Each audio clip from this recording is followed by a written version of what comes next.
իմ հյուրը Լևոն Պարոնյանն է, մեր գործընկեր, օրակարգ թերթի խմբագիր, ողջույն Լևոն եւ շնորհակալություն, որ մեզ հետ հետևում եք մեր եթերին։ Եվ մենք իհարկե խոսելու ենք ամերիկյան քաղաքականության մասին, բայց մինչ այդ ուզում եմ նաեւ քո կարծիքը, քո տպավորությունը Նիկոլ Փաշինյանի այսօրվա այդ այսպես ասած վազվզոցներից, հա, Թուրքիայում Ալիևի հետ սուրճ խմելու, այնուհետև ժեստիկուլյացիայի մասնագետ չենք մենք, բայց դիպաս պիտի փորձենք հասկանալ ինչ էր ասում Էրդողանը եւ այլն, ինչ տպավորություն ստացան ընդհանրապես։ Շնորհակալություն Արտուր ջան։ Չեմ կարծում ժեստիկուլյացիայի մասնագետ հարկավոր է լինել, որ կարողանանք հասկանալ, թե ինչ էր այդ անգլերենով ասած body language-ը Փաշինյանի այս ժողովի ընթացքում մի դեպք շատ աչքի խփեց, դա Էրդողանի հետ այդ բան, այսինքն հանդիպման ընթացքին, երբ ինչ-որ մի բան է փոխանցվում երկուսի միջև, Էրդողանը մատերով Փաշինյանին thumbs up, այսինքն like, ու Փաշինյանն է խոնար գլուխը կախում է, այսինքն բայց հրճված joy-ով, չէ՞, որ Էրդողանը իրեն ասած joy-ն է։ Այո, իրեն Էրդողանը փաստորեն like-իկ է տալիս։ Դեռ որևէ պաշտոնական արձանագրություններ չկան, թե ինչի մասին են խոսել Ալիևն ու Փաշինյանը, բայց յուրահատուկ ինչ-որ առաջացումներ չեմ սպասում, ժամանակ են ձգում, որովհետև ինչպես նշեցիք, այն պահանջները, որոնք ներկայացնում է Ադրբեջանը Չակերտյալ խաղաղության պայմանագրի ստորագրման համար, նույնիսկ Փաշինյանի վարչակազմը չի կարողանալու դա իրենց մատուցել, որովհետև ի վերջո պետք է այդ ամենը բացահայտվեն։ Իսկ մինչև հիմա այդ բանակցությունների շատ փոքր մասն է, որ բացահայտվել է ժողովրդին, ընդհանուր առմամբ գաղտնի է արվում ինչ որ բանակցում են եւ շատ-շատերս կարծում ենք, որ այնտեղ այնպիսի կետեր կան, որ Փաշինյանի նույնիսկ վարչակարգը այսօր չի ուզի հրապարակել, պարզապես ժամանակ են փորձում շահել, որ կարողանան դիմանալ մինչև հաջորդ ընտրությունների փուլը, իմ կարծիքով։ Լևոն, գալով Թրամփին, ես մի այսպիսի տպավորություն եմ ստացել, որ Փաշինյանի իշխանությունը չի ձգտում ուղիղ կապեր ստեղծել ինչ որ երկրի հետ, այդ եւ հատկապես Միացյալ Նահանգների։ Իմ մոտ այնպիսի տպավորություն է, որ այդ հարցերը լուծվում են Էրդողանի միջոցով։ Դու այնպիսի տպավորություն ստացել ես։ Օրինակ ասենք, կարող է խնդրել, կարող ես Թրամփին ասել այսինչը կամ Թրամփին խնդրել այսինչը կամ գոնե ինչ որ ամերիկյան մեկ պաշտոնյայի կամ մեկ այլ երկրի։ Ես կասեի, որ Պուտինին ոչ թե չեն փորձել, ընդհակառակը փորձել են եւ ձախողել են։ Բազմաթիվ, այսինքն ինֆորմացիայի աղբյուրներ կան, որ երբ Փաշինյանը այցելել էր ԱՄՆ մի քանի ամիսներ առաջ, փորձել են բարձրաստիճան ամերիկյան պաշտոնյաների հետ հանդիպումներ ունենալ եւ բացարձակապես մերժվել են նույնիսկ Ինչու են մերժվել, որովհետեւ իրենց հետաքրքիր չէ Հայաստանը, թե որովհետեւ այդ մարդիկ հետաքրքիր չեն։ Ինչի համար եմ ասում, դա երկրորդը։ Այո, որովհետեւ ներկա իշխանությունը, երբ իր քաղաքականությամբ, իր գործունեությամբ հստակ ցույց է տալիս, որ ինքը պարզապես Թուրքիայի եւ Ադրբեջանի շահերը հետապնդելով գոհ է, այսինքն տարածաշրջանում, այլևս ինչ կարիք կա, այսինքն շատ է նշվել, թե այս հարթակում, թե այլ հարթակներում, որ Հայաստանը դադրել է այլևս գործոն լինելուց այդ տարածաշրջանում, ինչու պետք է այս գերպետությունները զբաղվեն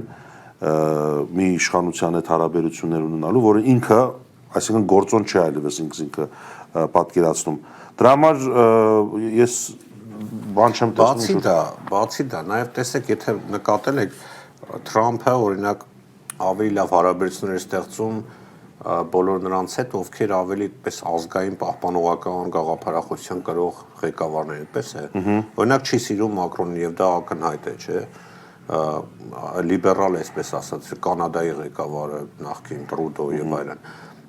Նիկոլ Փաշինյանը իրեն տեղադրել է նաեւ այդ դաշտում դա արդյոք դեր խաղում է քեզ կարծում եմ կարող է որոշ դեր խաղա բայց գլոբալիստական լիբերալ այդ ընդհանուր առմամբ այդ գլոբալիստական, այսինքն ազգայնական այդ գաղափարախոսությունները ընդհանրապես սահմանափակվում են իրենց տեղական դոմեստիկ քաղաքականությամբ, որովհետև այդ առումով եթե հարցին նայենք, այսօր Թրամփը օրինակ սաուդիների հետ շատ լավ հարաբերությունների մեջ է Կատար, որոնք ընդհանրապես, ինչ ասեմ, թագավորություններ են ու ի սկզբանե ամերիկյան ժողովրդավարական հիմքերի հետ չեն առնչում, չէ։ Այդ ինչ որ ասենք կարող է սիմպաթիա առաջանալ, եթե ավելի ազգային ուժ լիներ, բայց չեմ կարծում, որ կփոխվեր հարաբերությունները։ Հիմնական հարցը նրանում է, որ Հայաստանը այլևս որ գործոն չէ, իրենք ասում են դուք հեշտացնում եք մեր այդ տարածաշրջանի գործունեությունը, այլևս ձեզ տալիք չունենք, դուք որ երբ պահանջելիք չունեք, ինչու նույնիսկ ձեր հետ ժամանակ վատնենք։ Շատ լավ։ Հիմա Թրամփի այցը արաբական թերակղզի, հա, այդպես ասենք, արաբական երկրներ, ընդ որում Էմիրատները առաջին ամերիկյան նախագահներ, որ այցելեց այնտեղ եւ շատ մեծ, այսպես տնտեսական առաջընթաց էր, բայց մոտարապես 3.2 տրիլիոն դոլարի գործարքներ կնքվեց, իսկ ներդրումներ են լինելու ամերիկյան տնտեսության մեջ, դա շատ հզոր իհարկե քայլ է, բայց նաև քաղաքական նշանակության առումով շատերն այն կարծիքին են, որ ամերիկյան քաղաքականությունը կարծես թե այսպես restart արեց նախկին կարգը, հա, վերագործարկեց նախկին կարգը, ինչպես էր արաբական աշխարհը համարվում էր, որ իրենց պետք է սովորեցնենք ինչ է դեմոկրատիան, իրենք պետք է մեզ նման մտածեն, մեզ նման քայլեն, իրենց պետք է ասենք ինչ կարելի է, ինչ չի կարելի։ Թրամփը ինչ ասաց այնտեղ, ասաց, որ մենք դուք ունեք հարուստ մշակույթ, հարուստ ավանդույթներ, եւ մենք ուզում ենք ձեզ հետ խաղաղ ապրել, մոտարապես կարճ այդպես, եւ իրենք շատ շոյված էին։ Սրանից իհարկե Իսրայելի կողմից մենք զգում ենք շատ այդպես ճղածիկ, նույնիսկ ճղածիկ վերաբերմունք, սա ինչ է նշանակում ընդհանրապես արդյոք ամերիկյան ուշադրությունը կամ ամերիկյան քաղաքականությունը փոխվում է ընդհանրապես Middle East-ի, Միջին Արևելքի եւ գլոբալ առումով։ Փոխվում է, շատ ակնհայտ է եւ կասեի ոչ թե միայն Միջին Արևելքի, այլ ընդհանրապես համաշխարհային իմաստով, դե պարզ է, որ Թրամփի համար, նախագահ Թրամփի եւ իր վարչակազմի համար ու իրանց ընդհանրապես տարած քաղաքականության հիմնակետում առևտրային հարցերն են, այսինքն եթե սա դիտարկենք ընդհանրապես արտաքին քաղաքականությունի գործելակերպի մոտեցման, այսինքն ռազմավարության մոտեցման, անցյալում եթե Ամերիկայի հիմնական նպատակն եղել է այսպես կոչված soft power-ի միջոցով արտահանել չակերտյալ ամերիկյան համարժեքներ, արժեհամակարգային ինչ-որ համակարգ եւ այլն, Թրամփի վարչակազմի համար դրանք ընդհանրապես հիմնական կետեր չեն, իրենք հետաքրքրված չեն մանավանդ որ դրանք կեղծ են։ Այո, այսինքն ինքը բիզնեսմեն լինելով այդ տեսակի ռոպագանդա ամերիկյանը բանանելու կարիքը չի զգում։ Իր համար ավելի ռեալ իրական հարցեր կան օրակարգի վրա, թե ինչպես ինքը կարողանալու է իր տարբեր այս առևտրական ճնշումների միջոցով թարիֆներով եւ այլն բարելավել Ամերիկայի ֆինանսական հարաբերությունների իրավիճակը, այսինքն եւ նաեւ անվտանգությունը, երբ որ դու մարդկանց հետ արդեն բիզնեսի հարաբերությունների մեջ ես մտնում, բնականաբար այո, փոխկապվածություն է լինում եւ այդ առումով էլ անվտանգության հարցեր էլ կարող են լուծել։ Այո, որտեվ շատերը մեղադրում են Կատարին նույն Համասը, Հեզբոլա ֆինանսավորելու մեջ, բայց ինքը Կատարի հետ հարաբերությունները բարձրացրեց մի քանի։ Եվ նաեւ Սիրիայի մասին խոսենք, Թրամփը ըստ էության հանեց սանկցիաները Սիրիայի նկատմամբ եւ ասաց, որ շանս է տալիս Սիրիայի նոր ղեկավարին իրեն դրսևորել։ Մենք իմացանք նաեւ, որ որոշակի պայմաններ են դրել Սիրիայի նոր առաջնորդի առաջ, ասում է իրեն շանս տանք, թող դրսևորի։ Պայմանները որոնք էին, որ պետք է ուրեմն ազատվել տերորիստական այդ բոլոր խմբավորումներից, օտարերկրյա այսպես կոչված զինյալներին պետք է չնշանակել պաշտոնների, լինեն դրանք ուйգուրներ, թուրքեր եւ այլն, բայց այստեղ Սիրիան շատ կարևոր նշանակություն ունի նաեւ Միացյալ Նահանգների համար նավթի առումով, այդպես է։ Այսինքն տնտեսական որպես ճանապարհ, հա։ թե նավթի առումով, թե ընդհանրապես ռազմաքաղաքական կարևորություն ունի Սիրիանի այդ տարածքում լինելով,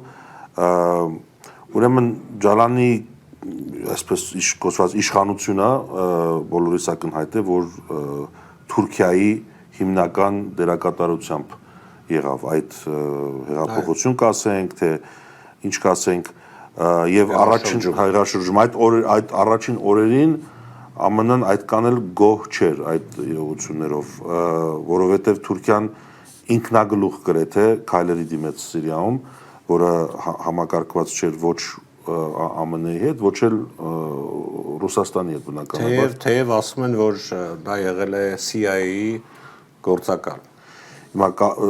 հնարավոր է, որ ինքը եղել է CIA-ի գործակալ անցյալում, ինչպես նաև օրինակ Բին Լադենը իմացվել է, որ անցյալում եղել է CIA-ի գործակալ։ Բայց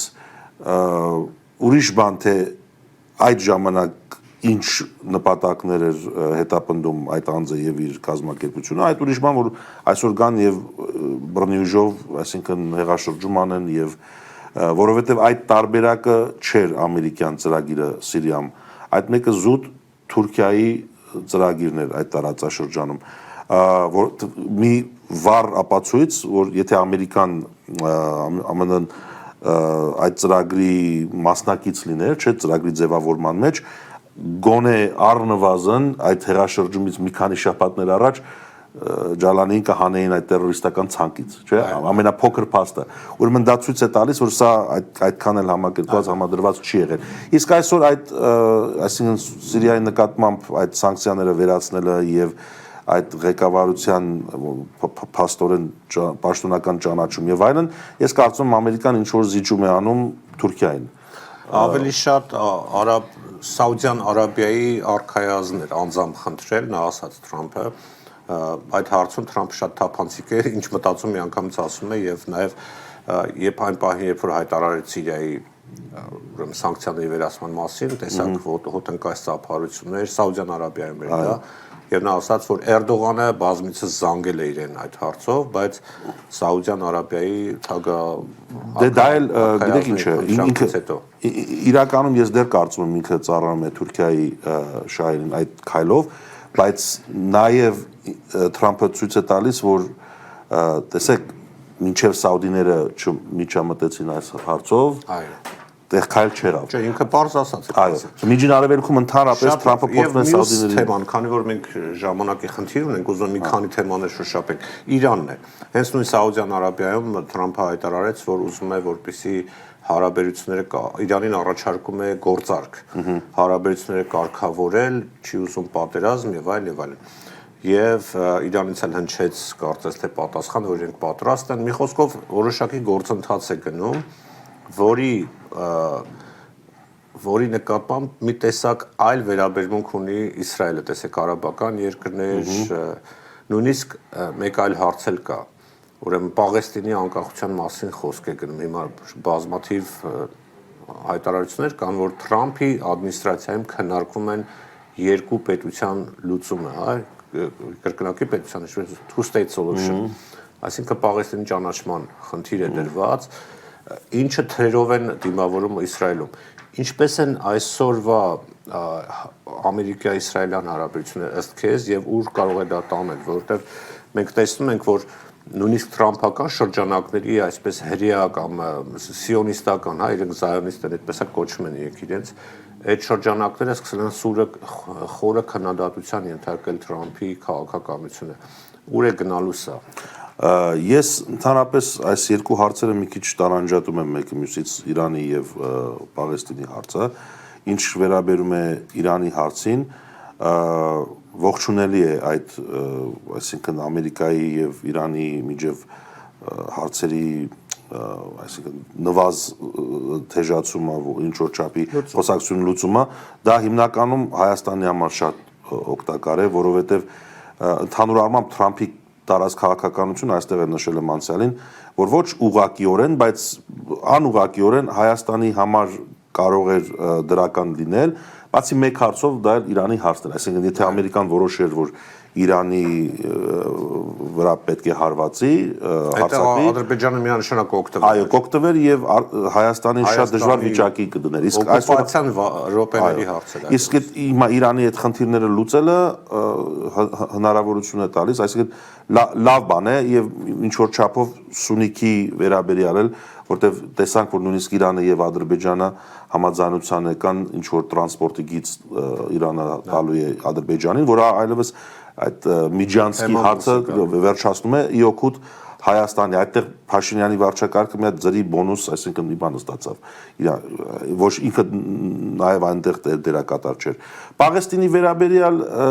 ես չեմ կարծում շատ կտրուկ փոփոխություն կլինի Թրամփի վարչակազմի կողմից, իսկ ընդհանուր առումով Իսրայելի հետ հարաբերությունները տեսել ենք, որ բազմաթիվ առիթներով ԱՄՆ-ի եւ Իսրայելի միջև եղել են փոքր հարցեր, որ անհամաձայնություններ եւ այլն, բայց երբեք հարցականի տակ չի դրվել այդ ռազմաքաղաքական դաշնակցությունը։ Չէ, խնդիրը ոչ թե երկրի, այլ անձերի միջև է, կարծես թե Նեթանյահուի եւ Թրամփի միջև խնդիրը սկսել է 2020 թվականից, երբ որ ըստ էության դեմոկրատները գողացան նախագահությունը Թրամփից, Նեթանյահուն եւ նաեւ Էրդողանը առաջին նախագահն էր, Էրդողանը երկրորդն էր, որ զանգահարեցին եւ շնորհավորեցին Բայդենին։ Դա իհարկե Թրամփը չի մոռացել եւ ավելին ասեմ, Թրամփը երբ որ զանգել է իրեն, Նեթանյահուն չի պատասխանել Թրամփի զանգերին։ Հենց Սպիտակ տան մոտ կանգնած աղբյուրներն են այդ մասին հիմա շատ խոսում։ Եվ բացի դա վերջին այդ Signal Gate-ը որ եղավ, երբ որ Վոլցը, հա, Վոլցը ազատվեց աշխատանքից։ Ըստ ամերիկյան Սպիտակ տան մոտ կանգնած աղբյուրների Նեթանյահուն փորձել է Թրամփի շրջապատու միջոցով ազդել նրա արտաքին քաղաքականության վրա, որպեսզի Իրանի Ամերիկայի Միացյալ Նահանգների ներքաշի Իրանի դեմ պատերազմի մեջ։ Դա իմացել է Թրամփը եւ ընդհանրապես ասում են կապերը խզել է Նեթանյահուի հետ։ Սա իհարկե կարող է բերել նրան, որ ինչ որ առումով Իսրայելը փորձի սաբոտաժի ենթարկել այն այսպես ասած խաղաղարար ծրագրերը, որոնք այսօր ունի Միացյալ Նահանգների նախագահը իր օրական։ Անձամբ չեմ կարծում, որտեղ կարող ենք սա փորձենք նմանեցնել օրինակ անցյալի Հայաստանի եւ Ռուսաստանի հարաբերություններին, ի տարբերություն Հայաստանի, Իսրայելը շատ լավ հասկանում է, որ ինքը չունի այլ,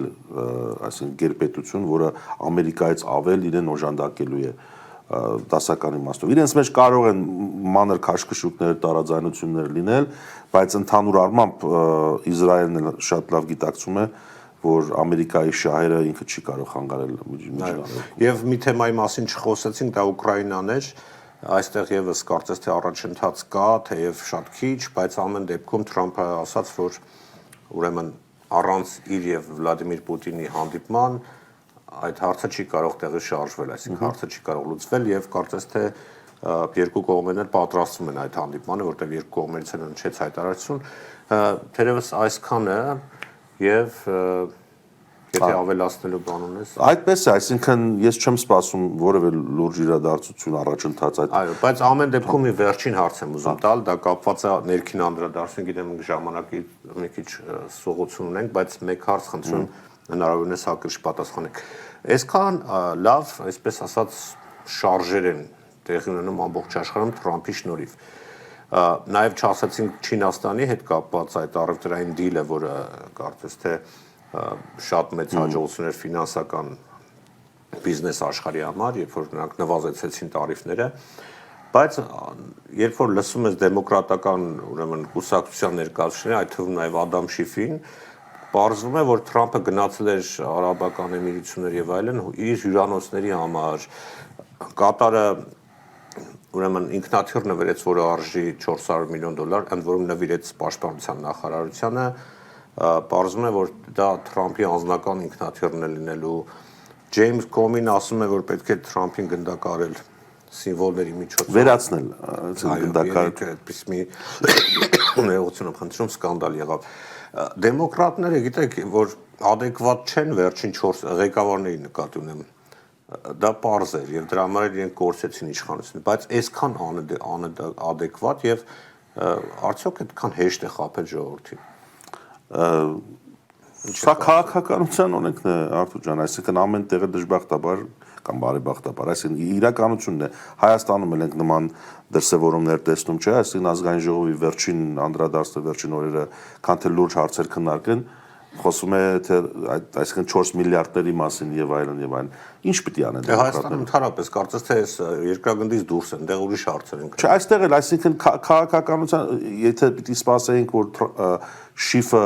որևէ դրական ձևով անդրադառնալու էր Թրամփի որևէ քայլին, Ոչ միայն CNN-ն ասում է, որ արաբական այցից հետո 8% նվազել է Թրամփի ռեյտինգը,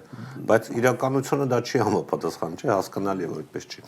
Լավ, գործ ունենք կրկնակի ստանդարտների հետ։ Միգուցե ամերիկյան ներքին քաղաքականության մասին մեկ այլ առիթով առանձին խոսենք, այսքանով ավարտենք։ Շնորհակալ եմ։ Ես եմ շնորհակալ։